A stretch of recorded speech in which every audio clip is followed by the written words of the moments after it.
I'm with Father Silvio at Bethpage on the side of the Mount of Olives in this beautiful church. What is this beautiful church called and when was it built? This is called the Palm Sunday Church, and it was built in 1881 to 1883. And who built it? We the Franciscans, we built it. It was Franciscan friar from Holland that he started to build this church. So unlikely many other churches that were built by Antonio Barluzzi, this one was built by this friar from Holland. Has there always been sort of a church place here on this area? Yes, actually, we found the remainings of the Byzantine church from the 325. And then we found also the remainings of the Crusaders church. So that's why we built the church over the remainings of the Crusaders church that are over the remainings of the Byzantine church. And when you come into the church, there's some beautiful artwork. What can people see when they come into the church? Well, first of all, they see the stone of the meeting. That's how we call it. And this is a very ancient stone that we keep in this monastery, in this church, that was since always the place where Martha and Mary and Lazarus met Jesus. And in this same point, also the Palm Sunday procession beginning was also placed, because this was a crossroad.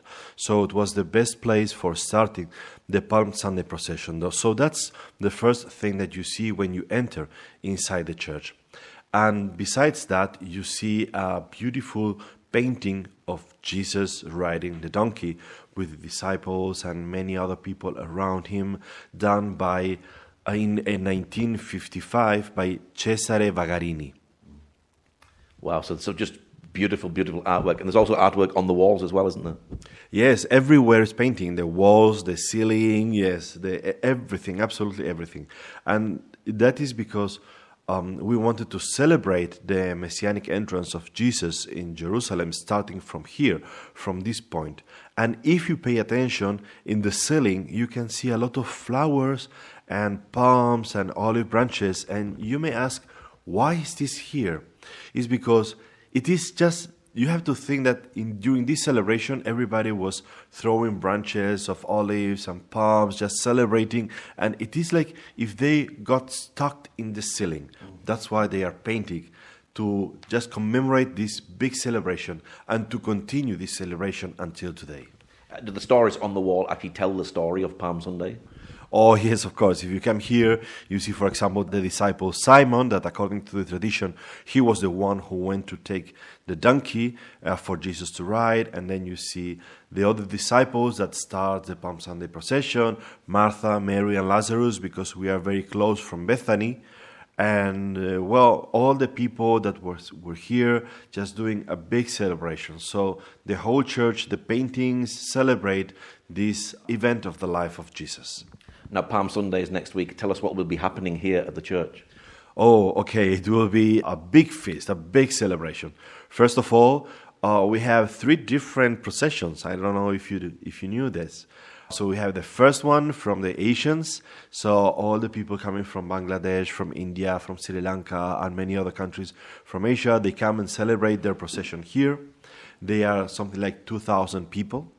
And then we have the Palm Sunday procession of the Arabs.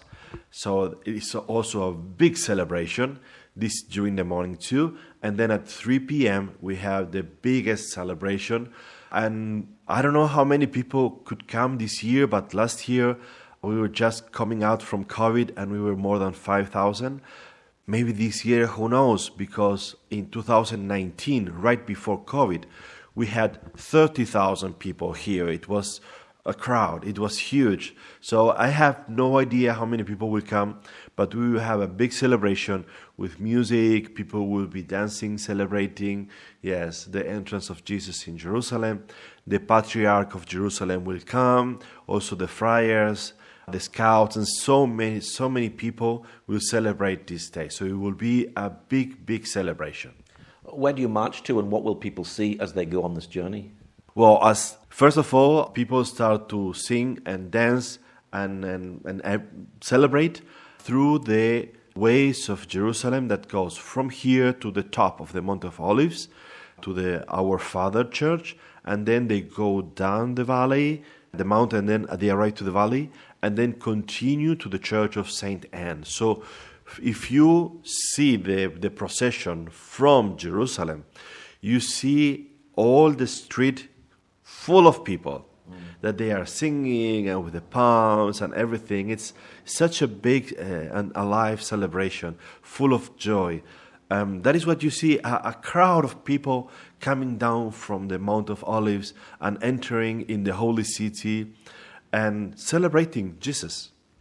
Does it touch their hearts when they do this? Oh, of course, yes. It touched the hearts of everybody because it's such a touching celebration. It's so intense, and everybody is so happy in this celebration that we can really say what Jesus answered to those who asked the disciples to be quiet, to be silent.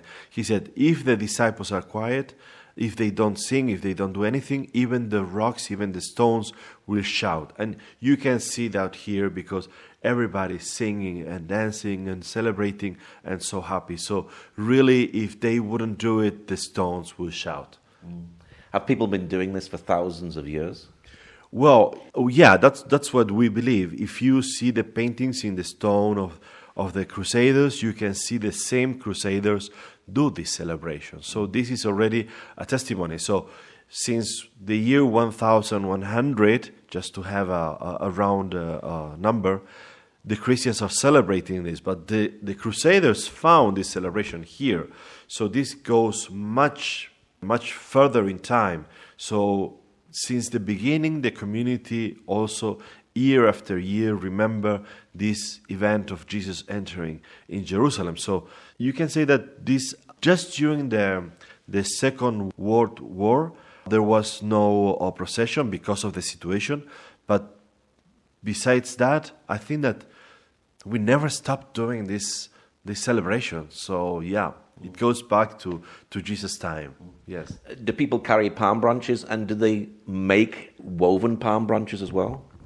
You can see everything. People from all over the world coming here with their traditions in how they decorate their branches of palms and olives. So you can see sometimes beautiful things, such flowers and ribbons and flags to attach to these palms. It's so beautiful. Yeah, they have some countries have beautiful traditions with this. Do you actually have a donkey as well? We don't have a donkey right now because that wouldn't be very safety. Yeah, a donkey with so many people, it can get a little bit nervous. So we prefer not to have a donkey here. But we have a donkey, a stone donkey at the entrance with flowers. And we have another statue with Jesus riding a donkey behind the yard. Yes. What's it like for you personally doing this? Oh, for me, it's a lot of work because there is a lot of preparation behind this.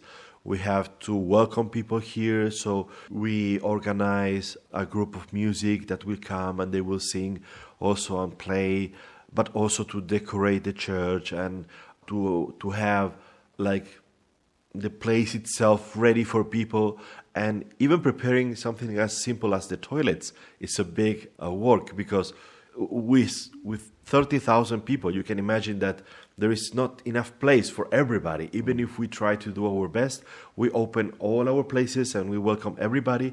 But that day we have so many masses and we have so much people that it's never enough. But it's well worth it. Oh, yes, of course. Yes, it's such a big celebration. This is so touching and so alive that I recommend you all to come here and to enjoy this day.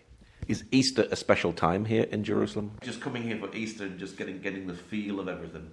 Yes, Easter here is alive. It's very alive, and it's a very touching week because you can celebrate the Holy Week everywhere. But here in Jerusalem, you have the chance to go from one sanctuary to another sanctuary to remember all the things that Jesus did during these days. The Passion of Jesus, going to the Holy Sepulchre on Friday, and then going to the Resurrection on Sunday. Of course, they are the top of the Holy Week. But also come here and celebrate the Palm Sunday procession, to go to the other sanctuaries. on Monday to remember, for example, the flagellation, to remember Jesus that was with the disciples, how he spent these last days. It's really beautiful to do it in this place where you can just put your feet over the footprints of Jesus. Now, we're talking about Easter, but is this a regular, normal congregation here? And is it an Arabic congregation normally every Sunday? Yeah, in this sanctuary in particular, every Sunday we have people that come to celebrate with us, and mostly the Arab Christian community come here to celebrate. So that's why we have these three processions, because we have the regular one. It is the one for the Arabs that they come through the whole year. So we do also something special for them, because imagine that you come here throughout the whole year, and for the big celebration, there is no place for you. Yeah. That would be so sad. So especially for them, we have this very, very unique celebration with the Palm Sunday procession just for them. What is your message for people around the world this Easter time? Well, Jesus will rise again. Jesus will give us again the chance to start our life once again.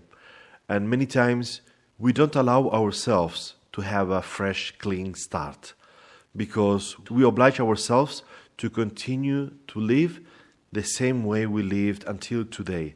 And we don't take the chance to really understand that Jesus always gives us the chance to start a new page in our life, and really to change our life and to start again from zero, from scratch. It doesn't matter what other people may believe or may think, but that's what Jesus gives us every single time, to have the chance to start again as a newborn baby. What's your website for people who'd like to maybe see some of the pictures that are there on the wall? www.custodia.org. Okay, Father Silvio, thank you very much. You're welcome, and enjoy the celebration of Palm Sunday.